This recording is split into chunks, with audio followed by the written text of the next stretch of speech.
আর এবার আপনাদের সামনে একবার ছবির মধ্য দিয়ে তুলে ধরবার চেষ্টা করি পরিবর্তনটা ঠিক কিভাবে হয়েছে, আদমশুমারি অনুযায়ী জনসংখ্যা কিভাবে বেড়েছে এবং নির্দিষ্ট একটি সম্প্রদায়ের মধ্যে কিভাবে বেড়েছে। দেখুন, জনগণনা বর্ষ 1951 মুসলিম জনসংখ্যা ছিল যেখানে 19.85%, সেখানে ঠিক তার 10 বছর বাদে 1961 সালে সেই সংখ্যাটা বেড়ে হলো 20%। এর ঠিক 10 বছর পর 1971 সালে যে সমীক্ষা হয়েছে সেখানে স্পষ্ট দেখা যাচ্ছে 20.46% বৃদ্ধি পেয়েছে মুসলিম জনসংখ্যা। এরপর 1981 সাল যখন 21.51% বৃদ্ধি পায় এই মুসলিম জনসংখ্যা, ঠিক তার 10 বছর বাদে 1991 সালে তা আরও বৃদ্ধি পেয়েছে 23.61, অর্থাৎ 61% বৃদ্ধি পায় মুসলিম জনসংখ্যা। 2001 সাল এবং 2011 সাল যেখানে অত্যন্ত স্পষ্ট কতটা রেশিওতে বেড়েছে, সেখানে 2001 সালে 25.25 অর্থাৎ 25.25% মুসলিম জনসংখ্যা বৃদ্ধি পেয়েছে এবং 2011 সালে 27.01% বৃদ্ধি পেয়েছে শুধুমাত্র মুসলিম সম্প্রদায়ের মানুষ। বিজেপি বিধায়ক অম্বিকা রায় তিনি টেলিফোনে কি বলেছেন, আমাদের কি জানিয়েছেন এই কথোপকথনে, শুনুন। অন্যদেরকে দুজন হবে আর নিজেরা চারজন হবে, এটা ইশারা কিন্তু অন্যদিকে। পরে ড্যামেজ কন্ট্রোল করার জন্য উনি বললো এটা চাইনার, অ্যাকচুয়ালি এটা বাংলাদেশকে উদ্দেশ্য করেই এখানেও যে ওই ধরনের একটা সৃষ্টি তৈরি করার একটা পরিবেশ তৈরি করার চেষ্টা করছে, সেটাই ওনার ইশারা। এবং সে তো প্রকাশ্যে সে তো ইউনূস সরকারকে সে তো সাপোর্ট দিচ্ছে, সেটাও তো অত্যন্ত নিন্দাজনক। তার মানে কি, পশ্চিমবঙ্গে এই ধরনের বাংলাদেশের মতন পরিস্থিতি তৈরি করে এখানকার জনগোষ্ঠীকে, মেজরিটি জনগোষ্ঠীকে, হিন্দু জনগোষ্ঠীকে মাইনরিটি করিয়ে দিয়ে এখান থেকে এদেরকে তাড়ানোর যে একটা ঘৃণ্য যে একটা মানসিকতা, সেটাই কিন্তু ওনার বক্তব্যের মধ্যে দিয়ে পেশ হয়েছে। আমরা ধিক্কার জানাই এই ধরনের একটা মিনিস্টার, মন্ত্রীর পদে থেকে এই ধরনের কথা তার কাছ থেকে শোনা, মানে তাদের মাইন্ডসেটটা কিন্তু পরিষ্কার বুঝিয়ে দিচ্ছে।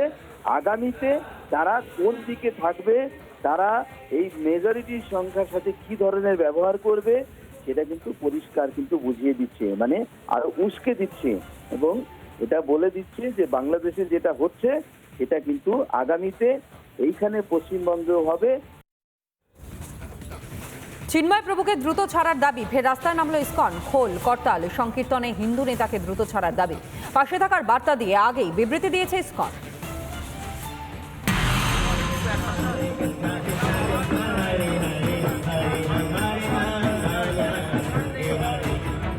বছর আগে শ্রী চৈতন্য মহাপ্রভু যেভাবে চাঁদ গাজির বিরুদ্ধে প্রতিবাদ করেছিলেন শান্তিপূর্ণভাবে কীর্তনের মাধ্যমে, সেরকম প্রতিবাদ হচ্ছে।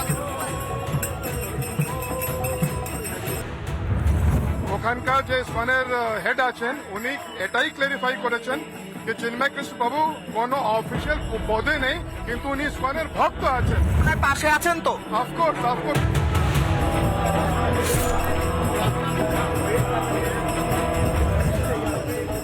হরে কৃষ্ণ কৃষ্ণ কৃষ্ণ হরে বারুইপুরে নেশামুক্তি কেন্দ্রে যুবকের মৃত্যু ঘিরে উত্তপ্ত বারুইপুর। নেশামুক্তি কেন্দ্রে ভাঙচুরের অভিযোগ নিতে পরিবারের ঘটনাস্থলে বারুইপুর থানার পুলিশ। শুক্রবার সকালে অসুস্থ বোধ করায় যুবককে ভর্তি করা হয়েছিল হাসপাতালে এবং শুক্রবার রাতেই বারুইপুর হাসপাতালে মৃত্যু হয় ওই যুবকের। আর এরপরেই নেশামুক্তি কেন্দ্রে ভাঙচুরের অভিযোগ পরিবারের। নেশামুক্তি কেন্দ্রে ভাঙচুরের অভিযোগ ওঠে ওই পরিবারের পক্ষ থেকে। নেশামুক্তি কেন্দ্রে ভাঙচুরের অভিযোগ মৃতের পরিবারের। ঘটনাস্থলে বারুইপুর থানার পুলিশ পৌঁছে এবং শুক্রবার সকালেই অসুস্থ বোধ করায় যুবককে ভর্তি করা হয়েছিল হাসপাতালে এবং শুক্রবার রাতেই বারুইপুর হাসপাতালে মৃত্যু হয় ওই যুবকের। সুভাষিস মৈত্র স্থানীয় বাসিন্দা, তিনি কি জানাচ্ছেন এবং স্থানীয় কাউন্সিলর অর্চনা মল্লিকের বক্তব্য শুনুন। আমার পাশেই বাড়ি, আমরা একটা ক্লাব সম্মেলনে আছি, বিবেকানন্দ স্পোর্টিং ক্লাবের আমি সেক্রেটারি। কিন্তু আমরা এখানে এসে একবার বারণ করেছিলাম যে পেশেন্টদের কেন মারধর করছেন আপনারা, তো তাতে কোনো সযুক্তি নিয়ে আসেনি, মানে প্রায় সময় মারধর করতো। উল্টো দিকে আমাদের ঝর্ণা গোস্বামী আছে, আমাদের ক্লাব সদস্য, ওনারাও সব একসঙ্গে এসে আমরা একদিন যৌথ উদ্যোগে বারণ করেছি যে মারধর করলে কি এর সমস্যার সমাধান হয়? প্রতিনিয়ত ডেলি মারধর মারধর করে এই জিনিসটা নিয়ে একটু আগে যাদের বোধহয় ফ্যামিলি যে ছেলেটি মারা গেছে তাদের বাড়ির লোকজন এসে তারা তো এখানে এই এটা করে। প্রায় 10 বছর ধরে এই নেশামুক্তি কেন্দ্রটা এখানে ভাড়া দিয়েছে। তারপরে আমরা দেখতাম এখানটা প্রায় দিনেই ওই যাদের রাখা হতো এখানটা নেশা ছাড়ানোর জন্য তাদেরকে সবসময় মারধর করতো সেই করে। কিভাবে মারধর করতো? লাঠি দিয়ে মারধর করতো, শট থাপ্পড় মারতো আমরা দেখতাম। আর এই আমাদের ঝর্ণা দিয়ে আছে এই পাশে সব দেখতে পেতাম। সবসময় আমরা আমাদের জানানো হয়েছে এবং আমরা বলা হয়েছে অনেকদিন ধরে মারধর করছে, প্রায় দিনে মারধর করে বলা হয়েছে। তার সত্ত্বেও মানে কিছুদিন বন্ধ ছিল। তারপরে রাত 2-2:30টার সময় বাইক নিয়ে আসে রাত্রিবেলা লোকেরা, মানে খুবই অতিষ্ঠ হয়ে যাচ্ছে। এইভাবে চলছে এদের অত্যাচার। তো আজকে অত্যাচারটা তুলনাটা ধারণ করেছে একজন মারা যাওয়ার পর। আর সেই জন্যই সব পাবলিকরা সব ছুটে এসেছে এবং এই ভাঙচুর করেছে। অন্যদিকে নাবালিকাকে যৌন হেনস্থার ঘটনায় গ্রেফতার অ্যাম্বুলেন্স চালক। কল্যাণীতে নাবালিকাকে যৌন হেনস্থার অভিযোগ প্রতিবেশী অ্যাম্বুলেন্স চালকের বিরুদ্ধে। অভিযোগ মুখ বন্ধ রাখতে দেওয়া হয় টাকা, এমনকি খুনের হুমকি দেওয়ার অভিযোগ। কল্যাণী 13 নম্বর ওয়ার্ডের ঘটনায় চাঞ্চল্য, কল্যাণী থানায় অভিযোগ দায়ের। প্রতিবেশীরা কি জানাচ্ছেন শুনুন। আমাদের পাশে পাড়ের একটা মেয়েকে রেপ করা হয়েছে। কত বছর বয়স? 13 বছর। নাবালিকা? হ্যাঁ। কত নম্বর ওয়ার্ডে, কোন জায়গা? 10 নম্বর ওয়ার্ডে। কল্যাণী? হ্যাঁ। কে করলো? উনি জিএনএমে গাড়ি চালায়, সে 500 মিটার গাড়ি চালায় উনি। কারণ আমাদের বাড়ির পাশে ওনার একজনের সাথে ওনার সম্পর্ক আছে দীর্ঘদিনের, ওনার কাছে যাওয়া আসা উনি করে। ওনার সোর্সতেই বাচ্চা মেয়েটার সাথে এরকম করেছে। এটা কবের ঘটনা? এটা হচ্ছে শুক্রবারের ঘটনা। তো মেয়েটি এতদিন কেন বলেনি? মেয়েটাকে ভয় দেখিয়েছে যে বললে তোর বোনকে মেরে ফেলবো, তোকে মেরে ফেলবো, ভয়তে মেয়েটা কিছুই বলেনি। তারপরে কি আজকে কি জানতে পারলেন আপনারা? আজকে আমরা জানতে পেরেছি আজকে যে মেয়েটা যেমন বলে না, চুপচাপ হয়ে গেছে, মেয়েটা কথাবার্তা বলা বন্ধ হয়ে গেছে, কারোর সাথে কথাবার্তা কিছুই বলে না। আচ্ছা। তারপর মেয়েটাকে সবাই প্রেশার দেওয়াতে মেয়েটা বললো। নাবালিকাকে যৌন হেনস্থার ঘটনায় গ্রেফতার অ্যাম্বুলেন্সের চালক। কল্যাণীতে নাবালিকাকে যৌন হেনস্থার অভিযোগ উঠেছে এবং এই অভিযোগের প্রেক্ষিতেই গ্রেফতার করা হয়েছে অভিযুক্তকে। প্রতিবেশী অ্যাম্বুলেন্স চালকের বিরুদ্ধে উঠেছে এই অভিযোগ, এমনকি মুখ বন্ধ রাখতে টাকা দেওয়া হয় এমনটাও অভিযোগ উঠেছে তার বিরুদ্ধে। খুনের হুমকি পর্যন্ত দেওয়া হয়েছিল। কল্যাণী 13 নম্বর ওয়ার্ডের ঘটনায় চাঞ্চল্য ছড়িয়েছে। কল্যাণী থানায় ইতিমধ্যে অভিযোগ দায়ের করা হয়েছে এবং সেই অভিযোগের ভিত্তিতেই গ্রেফতার করা হয়েছে অভিযুক্ত অ্যাম্বুলেন্স চালককে। কল্যাণীতে নাবালিকাকে যৌন হেনস্থার অভিযোগেই গ্রেফতার করা হয় অ্যাম্বুলেন্স চালককে।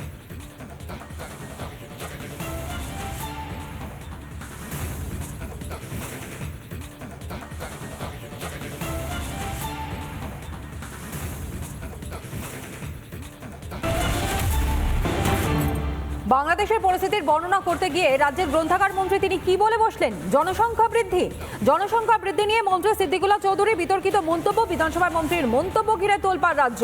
হাম দো হামারা চার, বিধানসভায় বলেন সিদ্দিকুল্লাহ চৌধুরী। পরে নিজের মন্তব্যের অবশ্য সাফাই দিয়েছেন তিনি।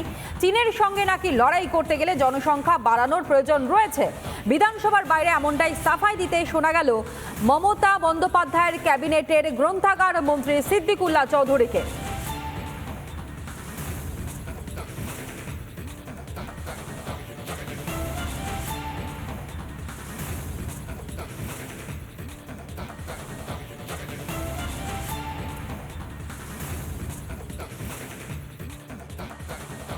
আমার বক্তব্য হলো সংখ্যাটা বাড়ে অনেক সময় স্বামী স্ত্রী এবং প্রজননের বিষয়। বোধমার সমাজ হামদো হামারা দোর প্রতি বেশি বিশ্বাসী। মধ্যবিত্ত নিম্নবিত্ত সমাজ, কি হিন্দু কি মুসলমান, তাদের বাচ্চা কাচ্চাদের সংখ্যা বেশি। আমি সেইটাই তুলে ধরতে চেয়েছি। এটা যারা অপব্যাখ্যা করছেন তারা ভুল করছেন। গ্রাম বাংলায় যাবেন, লেখাপড়া জানা উচ্চবিত্ত তারা একটাকে দুটো সন্তান, আর সাধারণ বা নিম্নবিত্ত পরিবার তারা 3টে 4টে 5টাও হয়, হিন্দু হোক মুসলমান। হামদো হামারা চারের এটা হলো আপনার তার বিশ্লেষণ। আর চীনের সঙ্গে লড়াই করতে গেলে চীনের আপনার পরিমাণের মানে জনসংখ্যা আনতে গেলে হামদো হামারা চার দরকার, হামদো হামারা দই হবে। রাজ্যের মন্ত্রী সিদ্দিকুল্লাহ চৌধুরীর বক্তব্য এবং তার ব্যাখ্যা বিশ্লেষণ করে তিনি বুঝিয়ে দিলেন কী কারণে তিনি এই মন্তব্য করেছেন। কিন্তু এই মন্তব্যকে কেন্দ্র করে ইতিমধ্যেই রেড়ে পড়ে গিয়েছে বিরোধীরা, তারা সোচ্চার হয়েছেন। সিদ্দিকুল্লাহর মন্তব্যের বিরোধিতা করেছেন শুভেন্দু অধিকারী। কেন্দ্রের কাছে জনসংখ্যা নিয়ন্ত্রণ বিল পাশের দাবি জানাচ্ছেন, দাবি পাশ করানোর দাবি শুভেন্দু অধিকারী। শুনুন। এই উনার জনপ্রতিনিধি মন্ত্রী এবং তিনি একজন বিশিষ্ট শিক্ষক। আমার মনে হয় এরকম একজন সিনিয়র লোক তার এইসব পরিচিতির বাইরে চলে যাচ্ছে। তিনি এই যদি কথাটা বলে থাকেন, এটা ওই যে আপনার যে বক্তব্য রাখেন না ওনাদের, সেই সভাতে এরা বাংলাদেশের লোকরাও এরকম বলে। তারা বলেন যে আমরা প্রয়োজনে 12টা নেব, ওদের হাতে পারমাণবিক বোম আছে, আর আমরা জনবিস্ফোরণ করে উড়াইয়া দেব। আমি খুব অবাক হয়ে যাচ্ছি এইরকম একজন শিক্ষক পেশায় এবং জনপ্রতিনিধি মন্ত্রী দুটো টার্মের, তিনি এই ধরনের কথাবার্তা বলছেন। কি শেখাচ্ছেন আপনি? ভারতবর্ষের একজন সচেতন নাগরিক হিসেবে আমার দাবি, কেন্দ্রীয় সরকারের অবিলম্বে আমাদের দেশে জনসংখ্যা তাকে নিয়ন্ত্রিত করে দেশের প্রগতিকে এগিয়ে নিয়ে যাওয়ার ক্ষেত্রে উদ্যোগ গ্রহণ করা উচিত। তা আমার ব্যক্তিগত। দেশের জনসংখ্যাকে নিয়ন্ত্রণ করে দেশকে প্রগতিশীল করার বার্তা যেখানে তুলে ধরা হচ্ছে, সেখানেই রাজ্যের মন্ত্রী সিদ্দিকুল্লাহ চৌধুরী তিনি কিভাবে এই মন্তব্য করতে পারেন? মন্ত্রীর মন্তব্যের তীব্র সমালোচনা শঙ্কর ঘোষেরও। বাংলাকে ফের টুকরো করবার তাল, মন্তব্য বিজেপি পরিষদীয় দলের মুখ্য সচেতকের। সংবিধান দিবসে যে মোশন পেশ করা হয়েছিল তারই অংশ বিশেষে কালকের আলোচনা চলবার সময় অত্যন্ত গুরুত্বপূর্ণ একজন মন্ত্রী, যিনি সংবিধানকে সামনে রেখে শপথ নিয়েছেন, তিনি মুসলিম জনগোষ্ঠীর সংখ্যা পশ্চিমবঙ্গে কেন বৃদ্ধি পাচ্ছে বলতে গিয়ে যে ভাষায় তিনি কথা বলেছেন, আমি বিধানসভার অভ্যন্তরে স্পিকার সাহেবের কাছে পয়েন্ট অফ অর্ডারের মাধ্যমে জানতে চেয়েছিলাম যে উনি ওনার এই বক্তব্য কার্যবিবরণীতে যাবে কি যাবেন। স্পিকার সাহেব জানিয়েছেন যে কার্যবিবরণীতে এই বক্তব্য যাবে কি যাবে না সেটা উনি পরে জানাবেন। পশ্চিমবঙ্গেও এই মুসলিম সম্প্রদায়ের এই জনসংখ্যা বৃদ্ধির পেছনে মন্ত্রীর মতন একজন গুরুত্বপূর্ণ ব্যক্তিত্ব যখন তিনি এই কথা বলেন, আমি আশঙ্কা করছি, গতকালের আশঙ্কা প্রকাশ করছি আরেকবার, যে পরবর্তীকালে পশ্চিমবঙ্গ বিভাজন করবারও দাবি উঠতে পারে। নানা ধরনের কন্টেন্ট দেখার জন্য লাইক করুন, শেয়ার করুন আমাদের ফেসবুক পেজ, সাবস্ক্রাইব করুন আমাদের ইউটিউব চ্যানেল। পাশাপাশি অন্যান্য ব্রেকিং নিউজের জন্য অবশ্যই চোখ রাখুন রিপাবলিক বাংলায়।